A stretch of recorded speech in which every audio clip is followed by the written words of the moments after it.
Bismillahirrahmanirrahim. Assalamualaikum warahmatullahi wabarakatuh. Selamat pagi anak-anak. Salam sejahtera bagi kita semua.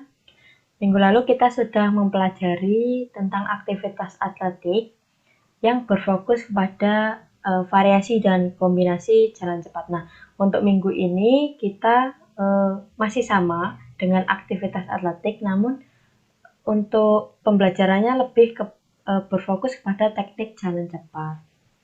Nah, sebelum kita masuk kepada teknik-teknik jalan cepat, hendaknya kita harus mengetahui dulu nih bagaimana sejarah jalan cepat. Nah, jalan cepat itu sendiri diadakan pada tahun 1867 di London.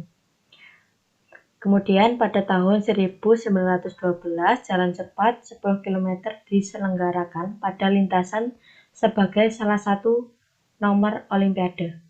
Jadi nomor olimpiade pertama kali jalan cepat itu yaitu adalah berjarak 10 km. Nah, itu diselenggarakan pada tahun 1912. Kemudian tahun 1976 tercantum nomor jalan cepat kedua yaitu dengan jarak 20 km. Kemudian pada Olimpiade tahun 1980 di Moskwa, jalan cepat 50 km dicantumkan lagi nih. Yang ketiga, yaitu dalam nomor perlombaan dengan jarak atau jarak tempuh yaitu 50 km. Nah, selanjutnya kita masuk kepada perbedaan antara jalan cepat dan lari. Nah, jalan cepat dan lari itu sendiri pastinya mempunyai perbedaan, tidak bisa disamakan. Karena kita sama-sama kita tahu kalau caburnya sudah berbeda, berarti peraturannya juga berbeda, begitu ya. Tetapi hampir sama, kalau tidak dipelajari lebih lanjut juga akan bingung. Jadi ini Ibu akan jelaskan perbedaan jalan cepat dan lari, yaitu gerakan jalan cepat selalu ada kaki yang berhubung atau kontak dengan tanah. Oke, artinya setiap saat salah satu kaki selalu terjadi kontak atau menginjak tanah. Jadi seperti ini anak-anak. Seperti yang sudah Ibu jelaskan di minggu lalu, jalan cepat itu sebelum kaki belakang itu diangkat, kaki yang melangkah ke depan itu harus menyentuh tanah terlebih dahulu. Nah, kalau tidak, jika ketahuan akan didiskualifikasi atau yang lain sebagainya, atau dapat konsekuensi tersendiri, gitu ya.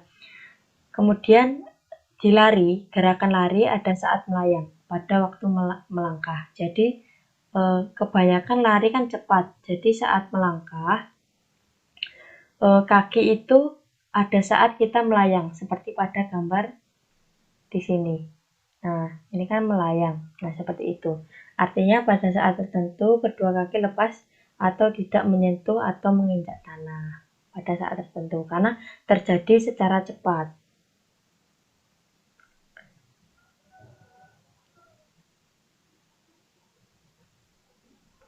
Oke, selanjutnya kita masuk ke teknik jalan cepat. Nah, setiap kaki melangkah dalam jalan cepat, kaki depan harus menyentuh tanah sebelum kaki belakang meninggalkan tanah.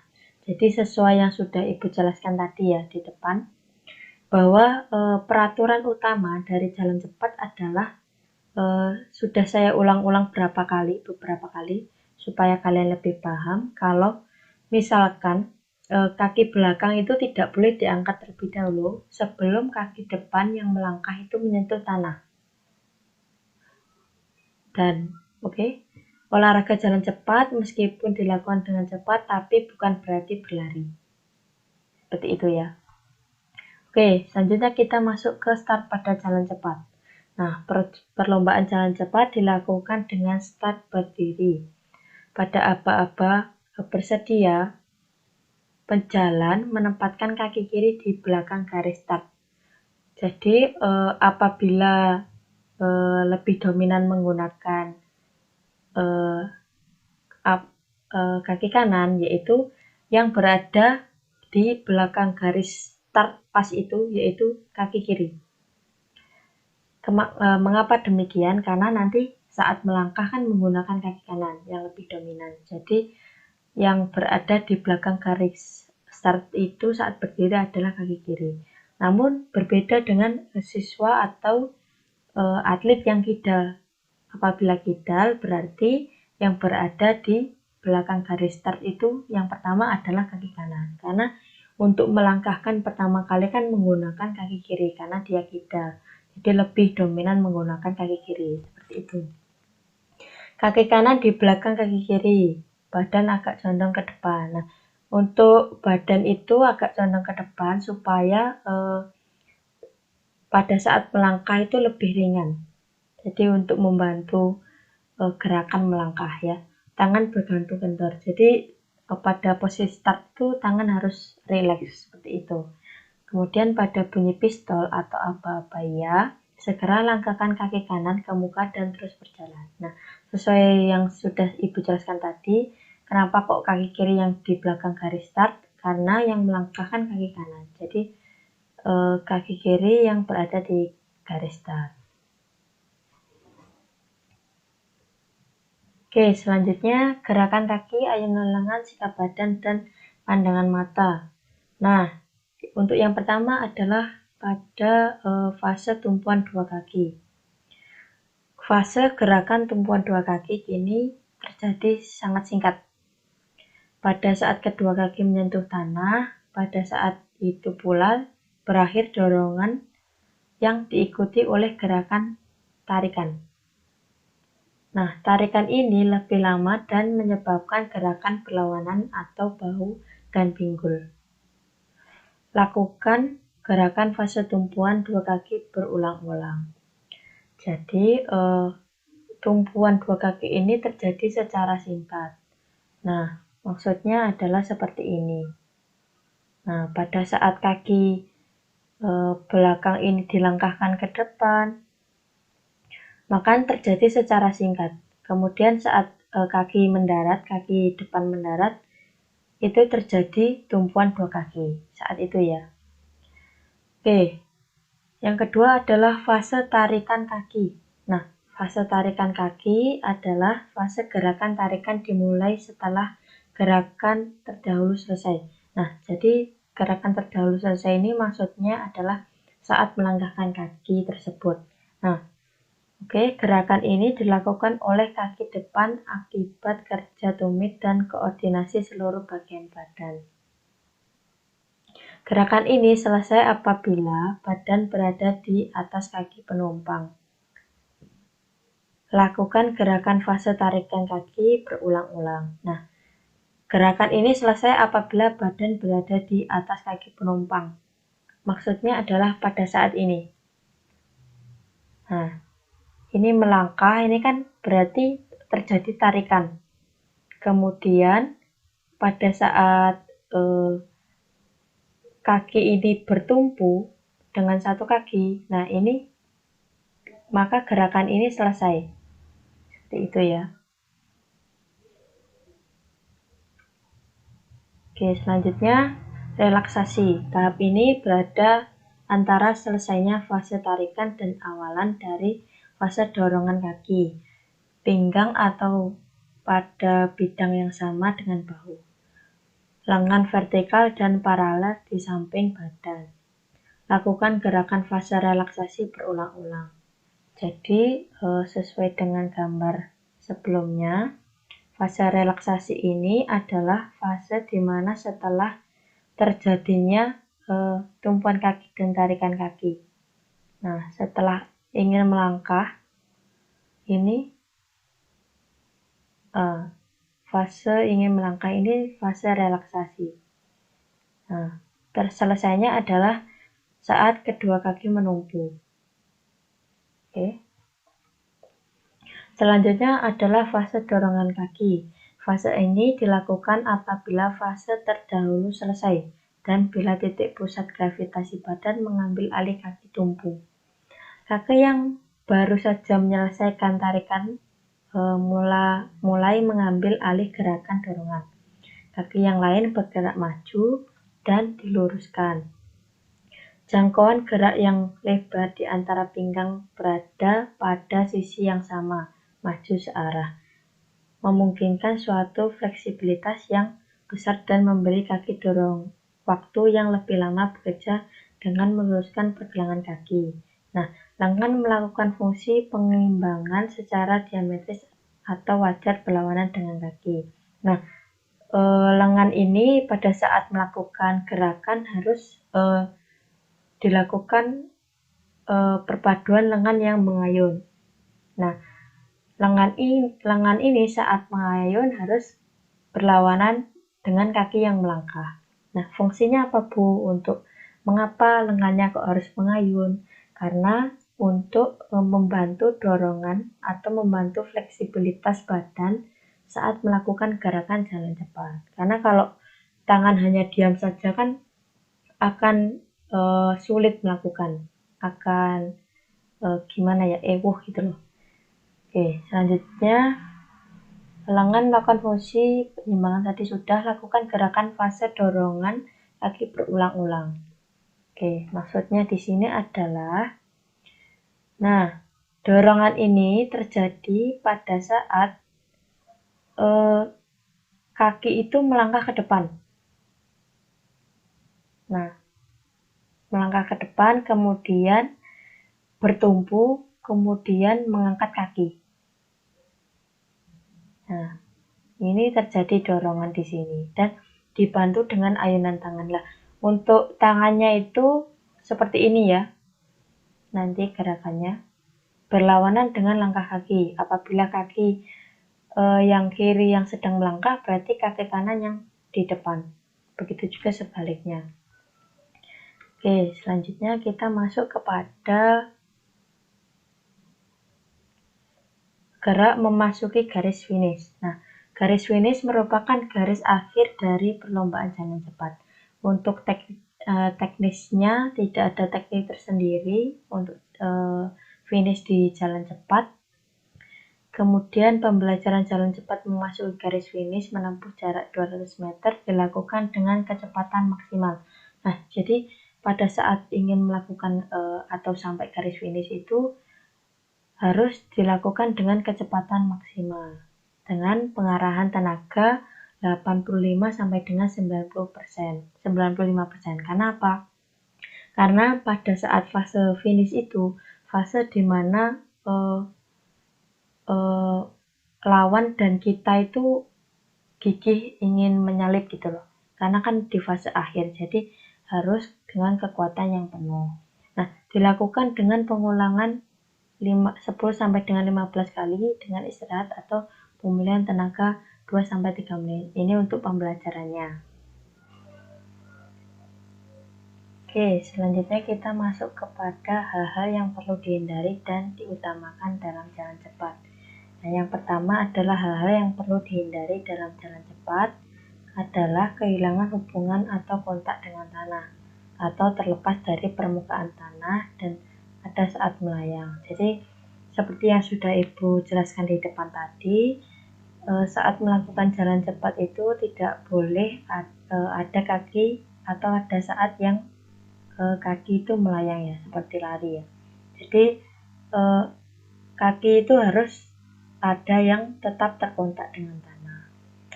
Oke, yang selanjutnya 1, kecondongan badan terlalu ke depan atau tertinggal di belakang. Jadi pada saat melakukan jalan cepat, apabila posisi badan itu terlalu condong ke depan atau terlalu tertinggal di belakang seperti ini, nah itu akan mempersulit kita melakukan jalan cepat itu, akan memperlambat kita saat melakukan jalan cepat. Kenapa? Karena badan itu tidak rileks itu. Jadi pada saat melakukan jalan cepat itu akan berat. Oke, yang kedua adalah menarik atau menurunkan titik pusat gravitasi badan. Jadi ketika kita terlalu menarik atau menurunkan titik pusat kita kepada gravitasi badan itu juga tidak baik, karena akan memperlambat atau mempersulit ketika kita melakukan gerakan. Oke, selanjutnya mendorong titik gravitasi menurut jalur yang zigzag. Nah, ketika kita mendorong titik gravitasi atau Memusatkan atau saat melangkah itu kaki kita zigzag atau tidak lurus ke depan, itu juga akan memperlambat kita dalam melakukan jalan cepat. Karena apa? Ketika kita lurus ke depan, beda dengan ketika kita zigzag. Kalau zigzag, arah kaki itu ke samping dan ke samping. Namun ketika kita melakukan ke depan, itu akan semakin cepat. Kalau zigzag kan akan memperlambat, karena arah lajunya itu ke samping, bukan ke depan, seperti itu. Nah, selanjutnya langkah terlalu pendek. Nah, apabila langkah kita itu terlalu pendek atau tidak panjang, itu juga akan memperlambat kita ketika melakukan jalan cepat. Nah, seharusnya adalah langkahnya langkah panjang. Oke, selanjutnya adalah yang kedua, hal-hal yang perlu diutamakan dalam jalan cepat. Apa saja, Bu? Nah, yang pertama adalah pelihara lutut tetap lurus pada saat atau fase menumpu. Jadi pada saat fase menumpu, lutut itu harus tetap lurus. Ya, beda ketika kita melakukan lari kan ada fase di mana lutut itu ditekuk. Nah, ketika melakukan jalan cepat itu tidak boleh lutut itu ditekuk, jadi harus tetap lurus. Oke, yang kedua adalah perkuatlah otot-otot belakang atau punggung dan otot-otot daerah perut. Karena ketika otot-otot belakang atau punggung atau perut itu kuat, maka ketika melakukan jalan cepat itu kekuatan atau dorongan itu semakin besar, semakin tinggi gitu. Yang ketiga adalah cegahlah badan dan lengan diangkat terlalu tinggi. Jadi kalau badan itu tidak selebar bahu atau diangkat terlalu tinggi, lengan atau badan diangkat terlalu tinggi, itu juga akan mempersulit kita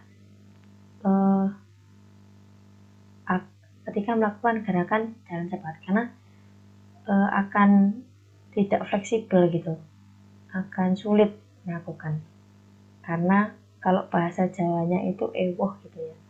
Oke, yang keempat adalah gerakan kaki pada atau di atas garis lurus. Jadi ketika kita melakukan jalan cepat itu hendaknya kaki harus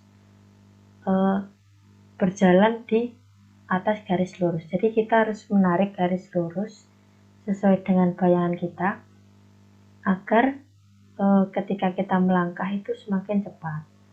Oke, yang selanjutnya adalah lakukan daya dorong yang penuh. Gunakan gerakan lengan yang mudah dan gerakan yang baik dari pinggang. Oke, kita harus melakukan dorongan yang penuh untuk supaya ketika kita berjalan itu jalan kita itu cepat gitu. Jadi tidak kelemar-kelemar gitu. Oke, gerakan lengan juga harus fleksibel, gerakan pinggang juga harus mengikuti gerakan lengan, dan pinggang juga harus mengikuti gerakan kaki. Jadi harus fleksibel dan yang simple gitu, tidak boleh yang terlalu over, juga tidak baik gitu. Kalau terlalu over itu juga akan mempersulit kita untuk melakukan gerakan. Nah, selanjutnya di sini anak-anak ada tugas yang harus kalian kerjakan, yaitu buatlah video, pilih salah satu dari teknik-teknik di bawah ini. Yang pertama teknik start, teknik langkah, dan teknik finish. Nah, buat video teknik yang tepat sesuai dengan contoh video yang sudah terlampir di Google Classroom. Jadi kalian harus membuat video nih, anak-anak, dari satu video dari 3 teknik ini. Jadi kalian harus memilih teknik, apabila si Andi memilih teknik start, maka teknik start saja, dan tidak perlu teknik langkah dan teknik finish. Jadi hanya satu saja ya. Oke, durasi video itu hanya 30 detik sampai dengan 1 menit. Nah, menurut kalian itu gerakan yang tepat sesuai dengan video yang terlampir itu seperti apa gitu? Harus dipraktekkan. Oke, selanjutnya tugas paling lambat dikumpulkan pada hari Jumat pukul 23.59 WIB. Nah, tugas dikumpulkan di Google Classroom.